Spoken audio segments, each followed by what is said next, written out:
ఈ మ్యాటర్ ఎక్కడికి వెళ్ళి క్రైస్తవుల స్పందన మిశ్రమంగా ఉంది.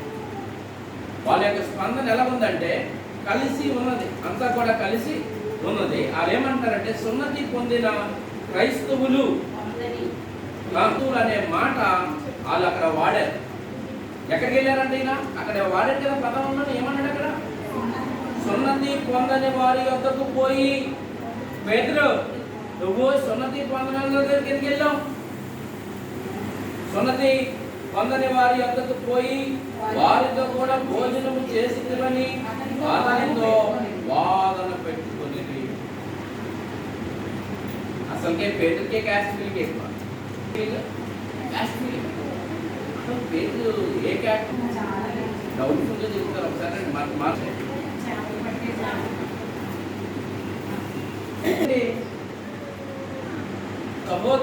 సహోదరులను వినిది ఎవరన్నారంటే దేవుని వాక్యము అంగీకరించిరని, అన్యజనులు దేవుని వాక్యం అంగీకరించిరని అపోస్తలులను యోదయ ఎంతటనున్న సహోదరులను వినిది.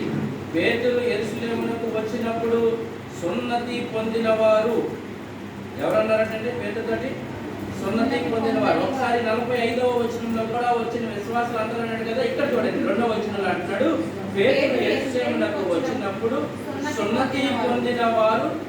సున్నతి యెరూషలేమునకు వచ్చినప్పుడు సున్నతి పొందిన వారు నీవు సున్నతి పొందని వారి యొద్దకు పోయి వారితో కూడా భోజనం చేసినవని అతనితో వాదన పెట్టుకునేది. ఇక్కడికి ఒక నింద పడింది మీద. ఆ రోజుల్లో 45లో వచ్చినప్పుడు ఎవరెవరు వచ్చారు పేతురుతో పాటు? సున్నతి పొందిన వారిలో పేతురుతో కూడా వచ్చిన విశ్వాసులందరూ. ఇప్పుడు వాళ్ళందరూ అక్కడ యెరూషలేములోకి వెళ్ళిన తర్వాత ఇక్కడ వచ్చిన మీటింగ్ ఏంటంటే నింద పడ్డాడు. చూడండి 15వ అధ్యాయము ఇందులోనే 5వ వచనాన్ని చూద్దాం. 15 కొందరు లేచి అన్యజనులకు సున్నతి చేయింపవలననియు మోసే ధర్మశాస్త్రమును కైకొనడని వారికి ఆజ్ఞాపింపవలననియు చెప్పింది. చూసారా? పరిసయ్యుల తెగలో విశ్వాసులైన కొందరు లేచి అన్య జనులకు సున్నతి చేయించవలనని మోసే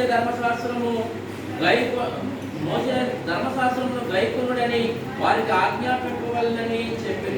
ఎవరు చెప్తున్నారు? ఇది దేవుని వాక్యం చెప్పట్లేదు, పరిసయ్యులు చెప్తా ఉన్నారు. ఎవరు చెప్తున్నారండి? చాలా మంది మనంటే కూడా పరిసయ్యులు ఉంటారు. ఇలా చేయాలి, అలా చేయాలి, ఏం చేయాలి? చూడండి ఎవరు ఈ మాటలు చేసేది ఎవరు తెలుసా? అపోస్తలుడైన పౌలు. ఇది పౌలు 2వ ప్రయాణంలో మాట్లాడుతున్న మాటలు ఇక్కడ మనం చూస్తా ఉన్నాం. పౌలుని అంటున్నారు అక్కడ ఏమంటున్నారు చూడండి. పరిసయ్యుల తెగల్లో విశ్వాసులైన కొందరు లేచి అన్యజనులు సున్నతి చేయింపవలననియు మోసే ధర్మశాస్త్రమును గైకొనుడని వారికి ఆజ్ఞాపింపవలనని చెప్తా ఉన్నారు. పౌలు చెప్తా ఉన్నారు ఆ మాట. ఇప్పుడు ఏంటంటే ఆజ్ఞాపించడం ఏంటంటే కమెంట్ చేయమంటున్నారు.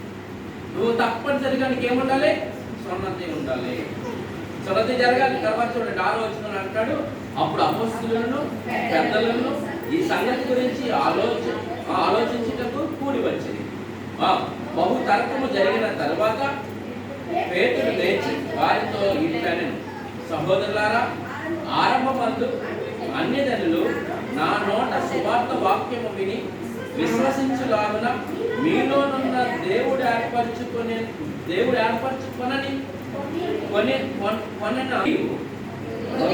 ఎరిగిన దేవుడు మనకు అనుగ్రహించినట్లుగానే వారికి ఇప్పుడు చెప్తా ఉన్నాడు.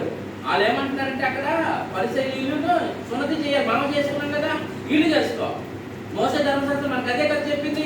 ఇప్పుడు అన్యులు కూడా అదే చేయాలని అదే చెప్పమని పౌల్ని బలోపేతం చేస్తున్నప్పుడు పేతురు విషయాలు వస్తున్నాయి. ఆ విషయాల్లో మాట్లాడుతూ ఉన్నాడు.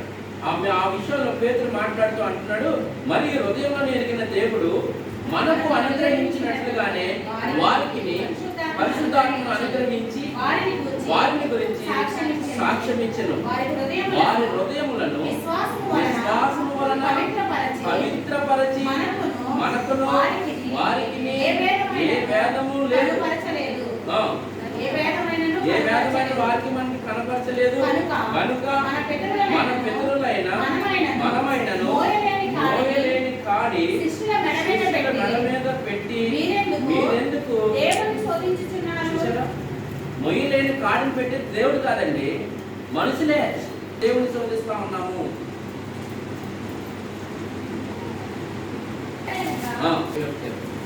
వారు విని దేవుని మహిమపరచి అతన్ని చూచి సహోదరుడా యూదులలో విశ్వాసులైన వారు ఎన్ని వేల మంది ఉన్నారు చూచుచున్నావు కదా.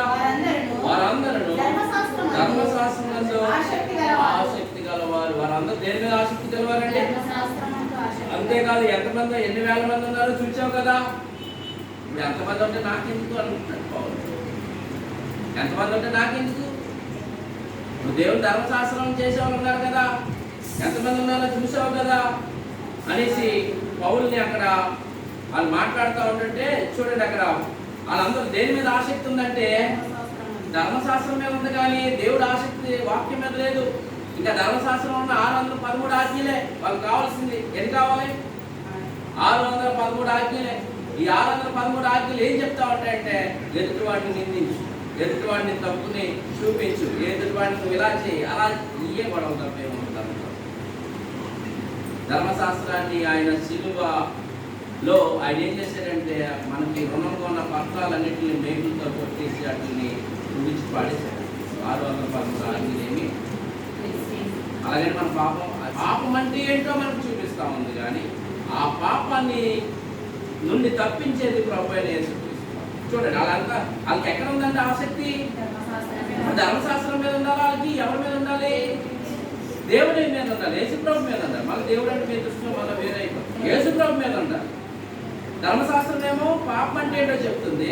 ఆ ధర్మశాస్త్రం మనకు పెద్ద బాల శిష్యుడుగా ఉన్నాడు.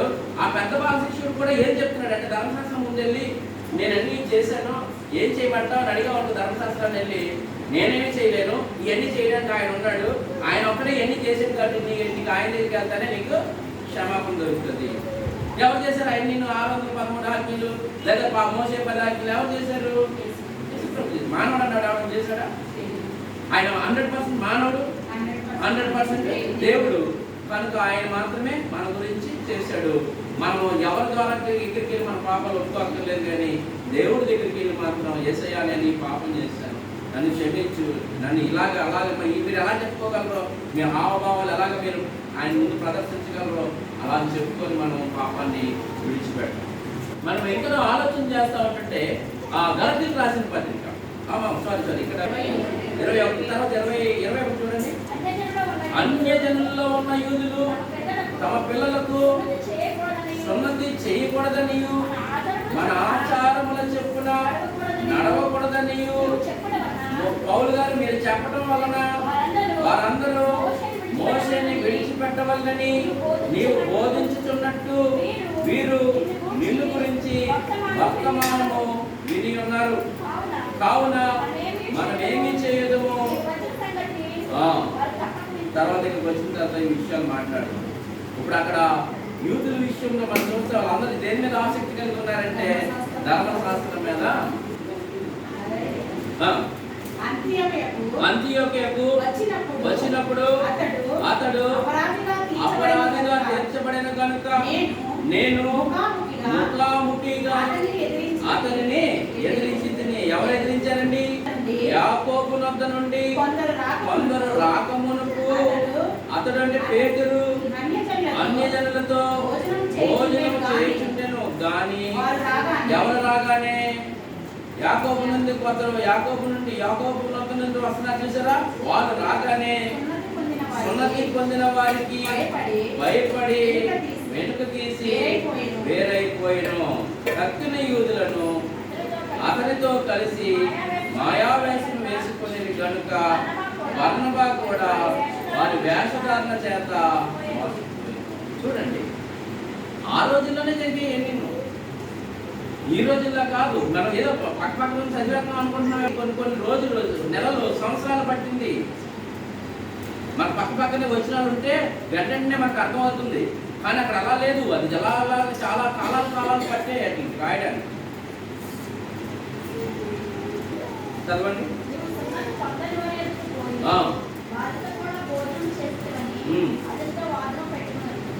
ఇప్పుడు అదే విషయాలు మనం ఇక్కడ చూసాం కదా. ఇప్పుడు 21, 20లోని గలతీ 2:12 ఈ విషయాలు జరుగుతూ ఉన్నాయి. సున్నతి లేని వారి ఇళ్లలోనికి వెళ్ళి వాళ్ళతో భోజనం చేశాడనే నింద పేతురుపై మోపారు. అసలు సమస్య యూదేతరులు, అంటే ఎవరంటే యూదులు కాని వారు. అతను బోధించడానికి యూదేతరులకు అతను బోధించడానికి కాదు, కానీ వారితో కలిసి భోజనం చేశాడన్నదే ఇది పెద్ద విషయమే. ఆయన కలిసి వాక్యం పంచుకున్నారని కాదు, వాళ్ళు కలిసి వాళ్ళతో భోజనం చేశాడన్న పెద్ద గొడవ. అది ఎక్కడెక్కడ పెరిగింది? యెరూషలేము మొత్తంలో ఫుల్ టాక్ అయిపోయింది. ఫుల్ ఏమైపోతుంది? ఫుల్ టాక్ అయిపోయి అందరూ దృష్టిలో అదే మాట పడతా ఉంది. తర్వాత పేతురు వాళ్ళతో వివరిస్తూ ఉన్నాడు. 4వ వచనం నుంచి వివరించుకుంటూ వస్తున్నాడు. ఎక్కడ వరకంటే 17 వరకు ఆయన వివరిస్తూనే వస్తాడు. 17 వరకు జవాబిస్తూ ఉంటాడు. ఫస్ట్ నింద పడింది కదా, 1-3 వచనాలు ఏముంది? నింద. ఆ నిందకి జవాబిస్తూ పేతురు మాట్లాడుతూ ఉంటాడు. జరిగిన పరిస్థితి యెరూషలేములో సున్నతి పొందిన విశ్వాసులకు పేతురు క్లుప్తంగా వివరించాడు. 10వ అధ్యాయం అందులో ఉన్న అతని దర్శనాలు, దానికి అతని స్పందన, కొర్నేలు ఇంట్లోకి వెళ్ళడం చదువుకుంటే అదంతా కూడా అవే మాటికి 10వ అధ్యాయంలో ఏదైతే రిపీట్ అయ్యాయో ఆ విషయాలు మనకి ఇక్కడ కూడా కనబడుతూ ఉంటాయి. 15-16 వచనాల్లో అంటాడు, ఆ తర్వాత జరిగిన విషయాలను గుర్తు చేస్తూ పేతురు పెంతెకొస్తు దినమున ఆత్మతో నింపుదల గురించి ప్రభువే ముందు చెప్పిన విషయాన్ని ముఖ్య విషయంగా ఎక్కడంటే 1-4-5 వచనాల్లోని ఆ విషయాలు మనకి కనబడతా ఉంటాయి. అంటే ఎక్కడ మనకు 1వ అధ్యాయం 4-5 వచనాల్లో ఈ విషయాలు మాట్లాడే కొరకు కనిపెట్టుడి. యోహాను నేలతో బాప్తిస్మం ఇచ్చెను, కానీ కొద్ది దినములలోగా మీరు పరిశుద్ధాత్మలో బాప్తిస్మం పొందారు. అంటే ఇప్పుడు పరిశుద్ధాత్మలో బాప్తిస్మం, కొన్నేళ్ళు ఇంట్లో వాళ్ళు బాప్తిస్మం తీసుకొని పరిశుద్ధాత్మం పొందుతున్నారా? బాప్తిస్మం తీసుకోకుండా పరిశుద్ధాత్మం పొందుతున్నారా?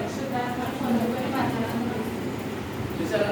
ఇప్పుడు ఇక్కడ బాప్తిస్మం పొందారు. ఈ అనుభవాన్ని పౌలు ఆ పేతురు ఇక్కడికి తీసుకొస్తా ఉన్నాడు.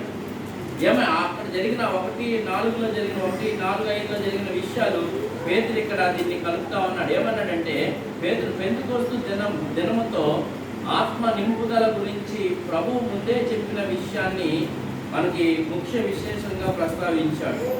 ఆ నెరవేర్పు పెంతెకొస్తుగా లూకా ప్రత్యేకంగా 2వ అధ్యాయంలోనే చెప్పలేదు, కానీ పేతురు స్పష్టంగా మొదట్లో 10:47లో కూడా మనం చూసాం. 10వ అధ్యాయము 47లో కూడా అందరూ ఎవడైనా నీళ్లకు ఆటంకము చేయగలడా అని చెప్పి బాప్తిసాలు ఇప్పించేశాడు.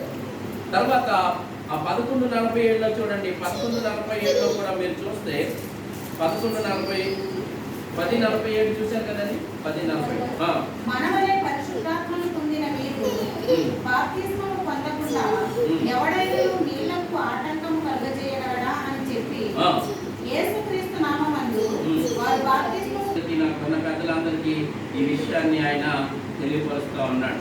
చూడండి 11:17 అంటున్నాడు, కాబట్టి ప్రభువైన యేసుక్రీస్తునందు విశ్వాసం ఉంచిన మనకు అనుగ్రహించినట్టు దేవుడు వారికి కూడా సమాన వరం అనుగ్రహించి ఉండగా దేవుణ్ణి అడ్డగించుటకు నేను ఏ పాటి వాడనని చెప్పిన. అసలు పౌలుకి ఇది పేతురికి ఈ ఆలోచన లేదు. అసలుకే పేతురు ఆశ్చర్యపడిపోయాడు. ఇప్పుడు అక్కడ పేతురు ఇప్పుడు అంటే మీరు బాప్తిసం తీసుకోలేదు, పరిశుద్ధాత్మతో మీరు నింపడం ఏంటి అని ఆటంకపరచడానికి నేను అవన్నీ అంటున్నాడు పేతురు. ఒక్కొక్కరు అయితే ఏమంటారు, ఇంకా నువ్వు బాప్తిసం తీసుకొని పరిశుద్ధాత్మ నింపడం. కొంతమందికి దేవుడు వాక్యంలోంచి మాట్లాడుతున్నప్పుడు పరిశుద్ధాత్మ శక్తితో వాళ్ళ వాక్యాన్ని అర్థం చేసుకుంటారు. వాళ్ళు ఇంకా అన్నిలే, కానీ హృదయ రహస్యాలు ఎరిగిన దేవుడు, హృదయాలను ఎరిగిన దేవుడు, ఆయనకి అన్ని కూడా తెలుసు. తర్వాత మీరు ఆలోచించేయండి, ఆ 17వ వచనంలో అన్నాడు, పేతురు స్వయంగా తాను చేసిన దానిని సమర్థించుకోవడంలో ఆధారపడలేదు. యూదునికి యూదేతరునికి మధ్యన దేవుడు ఎలాంటి తేడాను చూపించలేదు.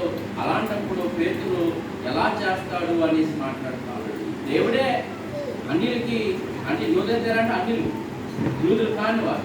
యూదులకి ఇచ్చిన దేవుడే వాళ్ళకి కూడా ఇచ్చాడు. నేనేం చేస్తాను దానికి, నేను దానికి ఎలా బాధ్యత అవుతాను అనేసి అక్కడ వాళ్ళు మాట్లాడుతున్నారు. వాళ్ళతో ఇదంతా జవాబుగా ఆయన ఆ విషయాలు 4 నుంచి 17 వరకు ఆ జవాబులు ఇస్తూ వచ్చాడు. తర్వాత చివరిగా 18వ వచనంలోని ఒక విషయాన్ని చూడండి. 18వ వచనం, వారు ఈ మాటలు విని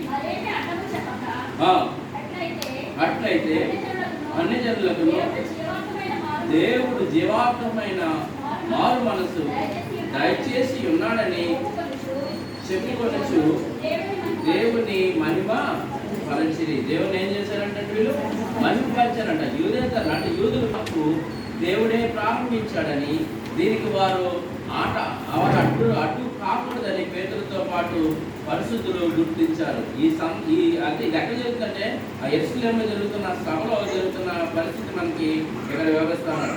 అంటే ఈ స్పందనకు రెండు ప్రాముఖ్యమైన ఫలితాలు. ఒకటి, మొదటిది ఏంటంటే సంఘం అనే క్రీస్తు శరీర ఐక్యతను అది భద్రపరిచింది. రెండవది అది యెరూషలేములోని దేవాలయ అధికారులకు సంఘపరమైన విశ్వాసులకు మధ్య పెద్ద అగాధాన్ని తెచ్చింది. దీనికి ముందు సాధారణంగా యూదా ప్రజలు క్రైస్తవుల పట్ల క్రైస్తవుల పట్ల అనుకూలంగానే ఉండేవారు. మొదట ఎలా ఉండేవారంటే యూదా ప్రజలు క్రైస్తవుల పట్ల అనుకూలంగానే ఉండేవారు. అయితే త్వరలోనే యూదులు సంఘాన్ని వ్యతిరేకించారు. ఏం చేశారు? వీళ్ళు వ్యతిరేకించారు. ఈ విరోధం లేదా యాకోబుని చంపడంతో ఇశ్రాయేలు స్పందన తేలిపోయింది. ఎప్పుడైతే యాకోబుని చంపేశారో, యాకోబుని ఎక్కడ చంపేశారు తెలుసా? దేవాలయం పైకి తీసుకెళ్ళి యేసు ప్రభువుని నువ్వు చూడలేదని చెప్పు, నేను వదిలేస్తాను అంటే, నేను ఒప్పుకోను. నేను చూసిన దాన్ని నేను చూడకుండా ఎలా చెప్తాను? నేను చూసిన దాన్ని చూడనని నేను ఎలా చెప్తాను? నా చేతులు ఏమి తాకాయో, నా కళ్ళు దేన్ని చూసాయో అవి నేను చెప్పకుండా ఉండలేను. దేవాలయం పైకి తీసుకెళ్ళి చెప్తుంటే చెప్పలేదు. ఆయన అబద్ధం ఆడడానికి ఇష్టపడలేదు. నేను దేవుని చూశాను అన్నాడు. వెంటనే వాళ్ళు ఏం చేశారంటే చంపడంతో ఇశ్రాయేలు స్పందన బహుశా యూదేతరులతో ఈ సంఘటన యూదా వ్యతిరేకతకు ప్రారంభంగా ఉంది. నుంచి దర్శనం స్టార్ట్ అవుతుంది. ఇప్పుడు ఏం స్టార్ట్ అవుతుంది? దర్శనం మెల్లగా స్టార్ట్ అవుతా ఉన్నాయి. ఇక్కడ అదే చెప్తున్నాడు పేతురు విశ్వాసులైన యూదుల వాదన. పేతురుతో విశ్వాసులైన యూదుల వాదన మనం చూస్తాం.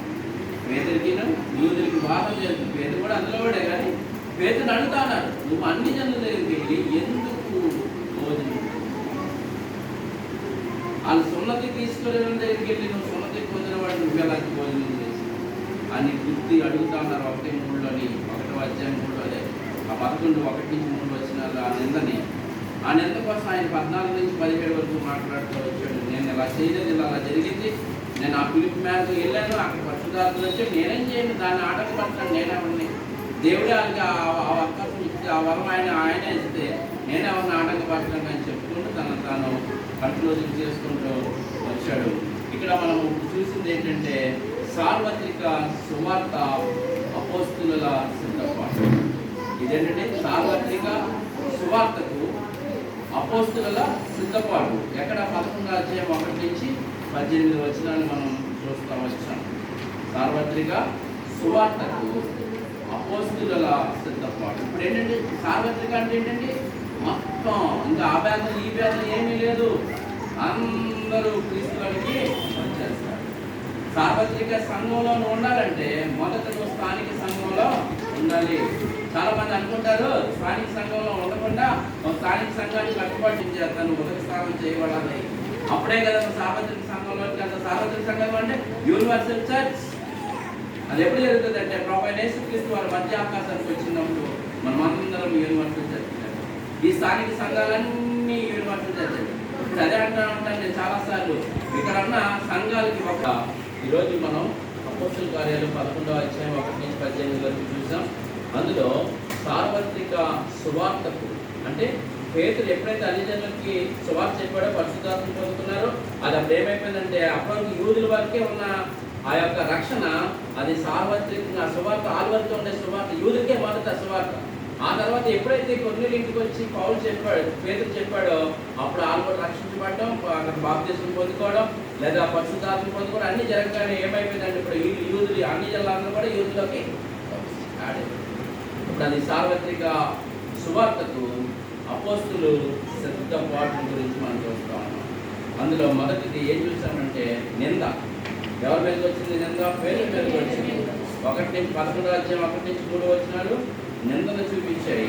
తర్వాత పేతురు ఆ నిందకు జవాబిస్తూ 4-17 ఆయన జవాబుని ఇస్తా ఉన్నాడు.